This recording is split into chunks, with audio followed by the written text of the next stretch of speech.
Assalamualaikum warahmatullahi wabarakatuh. Salam sejahtera semua pelajar. Kita kembali memperkatakan cerpen. Kali ini kita akan melihat cara menulis cerpen. Baik. Pada umumnya, pada peringkat awal ini saya tidak cakap pasal secara macam seperti mana saya membimbing penulis-penulis yang sudah berpengalaman, tetapi kita bercakap dalam konteks bimbingan kepada pelajar-pelajar seperti anda.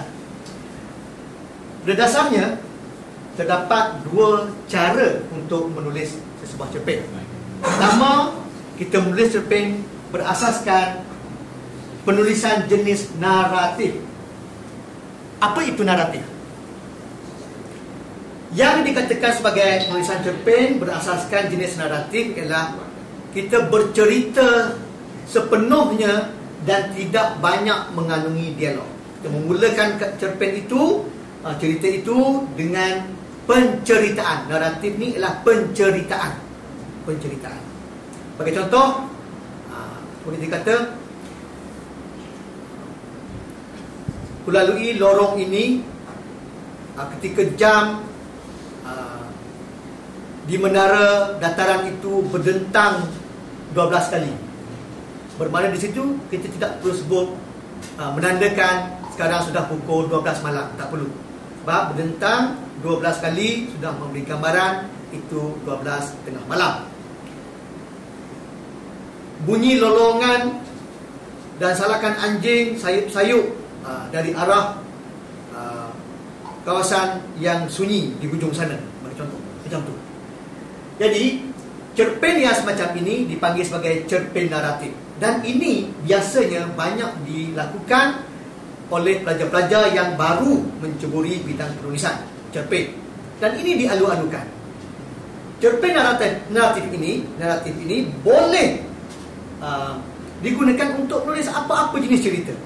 Boleh tulis cerita tentang keluarga, boleh tulis cerita tentang diri sendiri, boleh tulis tentang masyarakat, tentang agama, tentang bahasa, budaya, sukan dan sebagainya. Boleh, tidak ada masalah. Yang penting ada cerita. Kemudian yang kedua, jenis dialog. Jenis dialog ini biasanya ditulis untuk menarik perhatian. Sebagai contoh, katakan anda mahu memulakan sebuah cerpen tetapi tidak mendapat idea yang bagus. Ini pengalaman saya sewaktu saya menulis sebuah cerpen yang bertajuk Dialog Subuh Limun ketika saya bertanding pada sayembara Dewan Bahasa Pustaka Cerpen Dewan Bahasa Pustaka Wilayah Timur pada tahun 2000. Ketika itu saya tidak mendapat idea yang bagus. Saya fikir macam mana saya nak buat. Akhirnya saya teringat cerpen jenis ini. Saya memulakan ayat pertama saya dengan masih sukar memulakan ayat pertama. Kedengaran satu suara dari depan pintu. Aku keluar bangkit dari kursi bilik kerjaku, membuka pintu dan kulihat seorang lelaki berpakaian serba hitam, berdasta dengan sebuah bungkusannya berada betul-betul di depan pintu rumah. Saudara siapa? Tanyaku. Jadi kita memulakan cerpen kita dengan dialog untuk menarik perhatian pembaca. Banyak. Itu tidak salah. Okay? Dan penggunaan dialog ini perlulah menggunakan tanda baca yang betul. Bagi contoh, digunakan dialog macam ni. Kita mulakan dengan dua tanda petik macam tu, 66 ya. Bukan 66 macam ni, bukan gini, tetapi tanda petik. Dan kita tutup dengan 99. Bukan 99 macam ni, tetapi tanda petik 99. Jadi apa-apa yang ditulis itu berada di dalamnya. Contoh. Ini sebagai contoh ya. Baik. Contohnya tadi, kenapa lambat? Kau lambat tiba man? Tanya Zafrul padaku ketika aku baru sampai di tepi padang. Ketika itu pasukan bola sepak kami ketinggalan 1-0 hasil jaringan pemain tengah pasukan lawan yang berlaku beberapa minit saja tadi ketika aku mula turun dari motosikal dan menghampiri padang. Kulihat pasukanku sudah ditekan oleh pasukan lawan menyebabkan bahagian pertahanan minum kecil-kecil. Kita memulakan macam tu. Kalau kita buat cerpen tentang sukan bola sepak, macam tu. Kemudian mestilah apabila ada pertanyaan, tentulah biasanya ada jawapan. Maaf, aku tertidur kerana terlalu letih menyiapkan kerja sekolah tengah hari tadi, kataku. Ambil cepat-cepat, menjarum stoking, berjumpa dengan kemudian sebelum aku berjumpa dengan jurulatih. Ketika aku sudah bersiap-siap memakai stoking, datang jurulatihku dengan kata-kata yang menampakkan kemarahannya. Kerana kau lambat datang, pasukan kita sudah ketinggalan. Macam tu. Jadi itu cara kita buat dialog. Tetapi yang biasanya, yang ketiga ialah percampuran, jenis campuran. Jenis campuran, iaitu ada naratif, ada penceritaan, ada dialog. Itu lebih baik. Kalau 100% naratif, biasanya cerpen ini cerpen intelek yang ditulis oleh pengarang hebat, yang bagus-bagus. 100% naratif. Tetapi kalau yang terlalu banyak dialog, ibaratnya bunga lebih banyak daripada daun. Macam tu. Jadi perlu ada jenis campuran yang baik. Ada dialog, ada naratif. Sebaik-baiknya macam tu. Jadi apa-apa saja cerpen yang kita kena tulis, yang mahu kita tulis, mestilah ada tajuk. Bagi contoh, kita katakan tajuknya muara. Tajuk muara. Muara, nama kita Oleh. Nama apa? Oleh, nama saya alias Ismail. Gitu. Bila ada tajuk dan nama. Berdata lengkap tentang diri kita ini, kita boleh tulis pada bahagian yang lain, di bahagian helaian lain. Tetapi pada bahagian kertas ini perlu ada nama macam ini. Tetapi kalau dalam pertandingan, dan apabila anda menyertai sesuatu pertandingan sebagaimana yang dianjurkan oleh Dewan Bahasa dan Pustaka, anda cuma perlu tulis tajuk saja. Tak perlu tulis nama oleh siapa dalam teks itu. Tetapi nama itu, nombor kad kenalan, nama, nombor telefon, sekolah dan sebagainya, letak dalam halaman yang berlainan.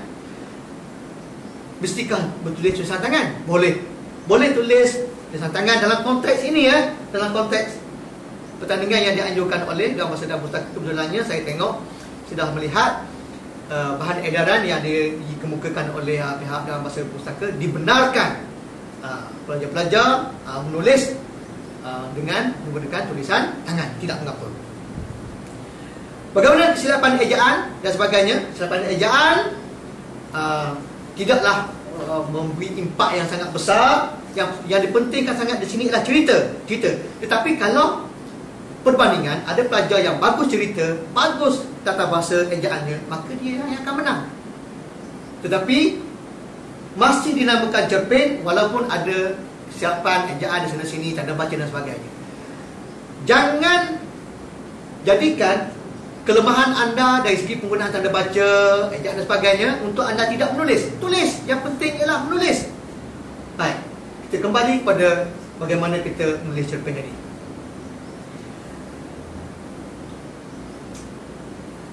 Tulisan adalah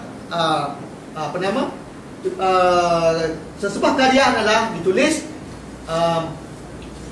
menggunakan tulisan Arial, tak silap. Tapi yang itu boleh tengok dalam slot itu. Tulisan itu jelas. Kalau tulis tangan, biar tulisan itu jelas, boleh dibaca.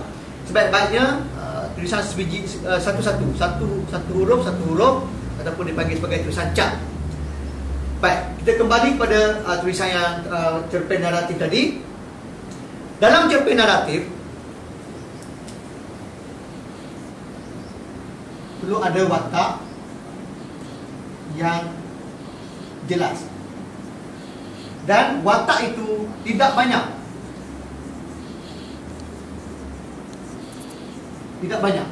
Sama dengan dialog dan cerpen campuran pun.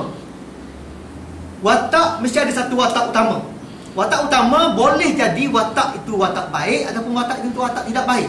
Bagi contoh, watak baik sebagai contoh ialah watak seorang pelajar berusaha membantu guru kelas dia menangkap pencuri nasi lemak dalam kelas. Katakan satu ketika dalam kelas tu dah sebulan berlaku, makanan pelajar hilang. Jadi hilang, tak tahu, tidak diketahui siapa yang punya angkara.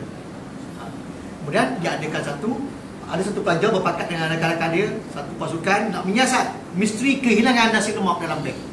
Maka mereka pun menyiasat. Menyiasat macam mana?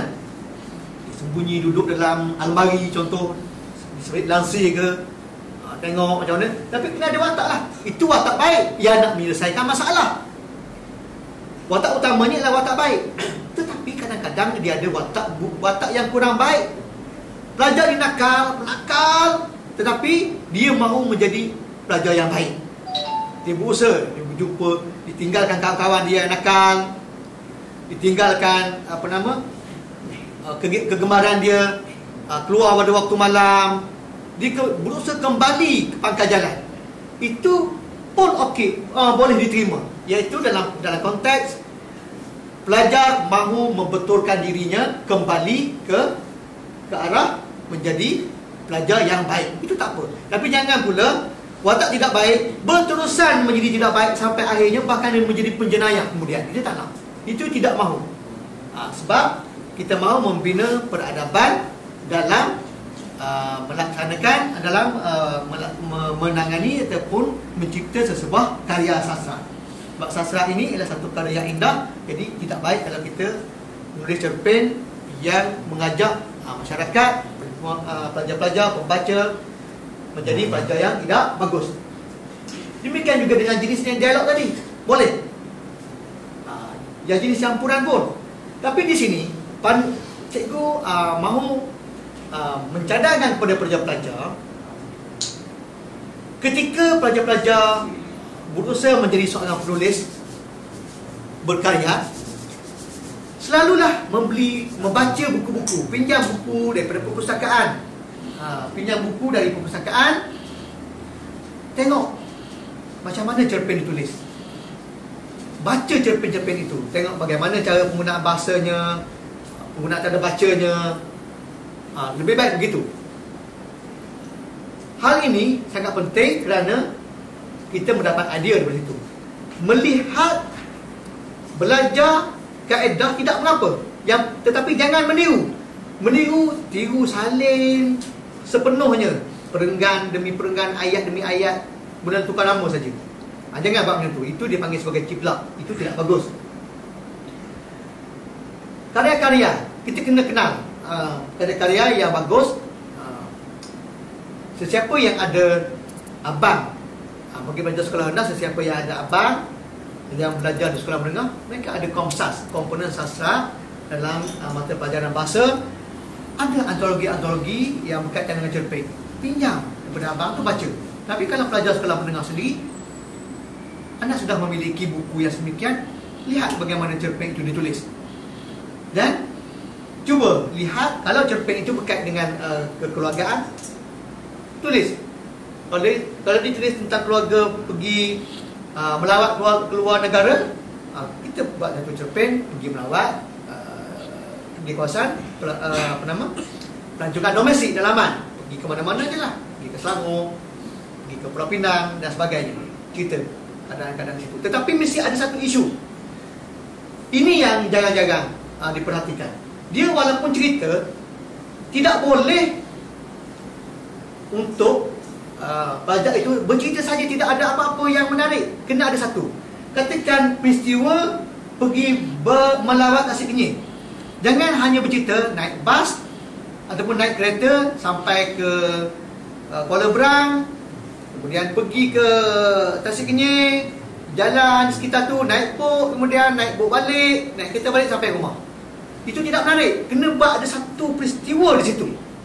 Bagi contoh, ketika kamu buat di Tasik Kenyir, tiba-tiba kamu lihat ada satu bot terbakar, contoh.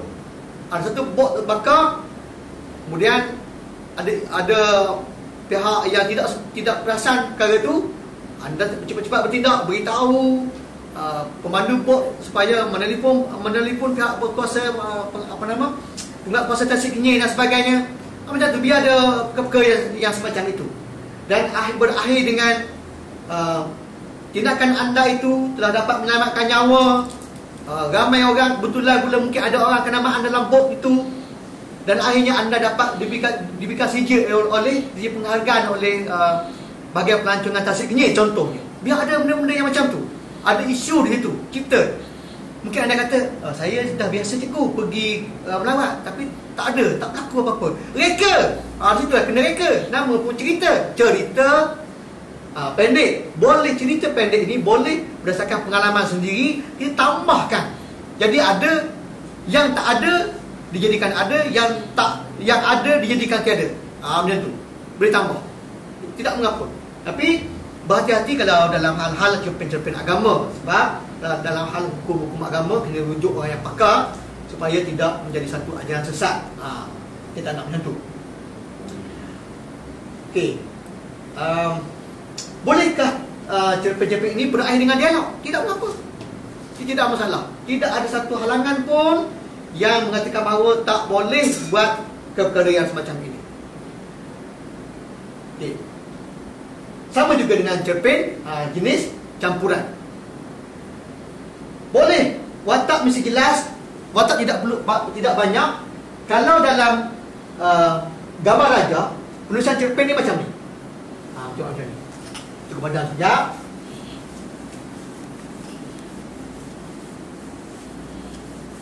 Biasanya cerpen yang biasa dia bermula dengan santai. Dia bergerak macam ni. Dia naik sikit. Dia naik lagi. Kemudian di sini berlaku konflik. Di sini berlaku pelarian. Dan dia tamat di sini. Macam ni. Bagi contoh, anda dan keluarga anda mahu pergi ke sesuatu kawasan pelancongan. Kita di rumah, ayah masukkan barang-barang dalam beg. Ayatnya macam mana? Mungkin ayat macam ni. Kalau katakan pelajar nama Kamal, kenapa kau tercegat lagi situ? Kita dah lewat ni, kata ayahku, sambil cepat-cepat memasukkan beg ke dalam bahagian tempat simpanan barang dalam kereta kami, kereta seberguna kami. Adik-adik dan kakakku serta ibu juga bergas. Hanya aku saja yang mesti terbang-terbang. Aku cepat-cepat memakai kasut, mengikatnya, kemudian membantu mereka. Dalam perjalanan, kami asyik mendengar lagu-lagu yang diputarkan oleh ayah dalam kereta. Okey, sampai sini tak ada apa-apa yang berlaku kan? Tidak ada apa-apa yang berlaku sini. Tapi di sini dia mula ada masalah. Kami masuk ke kawasan hutan. Di kiri kanan pemandangan nampak pokok-pokok durian sedang berbuah sebesar bola tenis. Kelihatan beberapa pekerja sedang membersihkan kebun-kebun kerana mungkin buah durian itu sedang membesar. Mana pengetahuan tentang durian kena ada. Bermakna anda kena membaca tentang durian. Orang menebas masa mana? Orang tidak akan menebas pokok durian, semak samun di kebun durian ketika durian sedang berbunga. Sebab itu menjejaskan bunga-bunga durian itu kalau ditebas, maka semaknya, maka pokok itu, buah durian itu akan gugur. Jadi di situ pengetahuan itu kena ada. Di mana? Cari dalam internet banyak. Penanaman durian contoh, kelapa sawit dan sebagainya. Setelah beberapa jauh kami berjalan, kami melalui sebuah jambatan. Sampai di satu tempat, di pertengahan jambatan itu, tiba-tiba kedengaran bunyi seperti kayu patah. Tak perlu sebut bunyi krak, prak, dum, dum, tak perlu. Itu cerpen zaman lama. Sama juga cerpen bunyi loceng, kering. Pekerja keluar rehat. Tak nak macam tu. Bunyi kering, bunyi kok itu dia ketuk, tak payah. Itu cara lama. Kalau buat pun tidak salah tu, tapi elakkan. Okay. Kami bernasib baik sampai ke seberang saja jalan, tiba-tiba jambatan kayu yang lama itu sudah runtuh.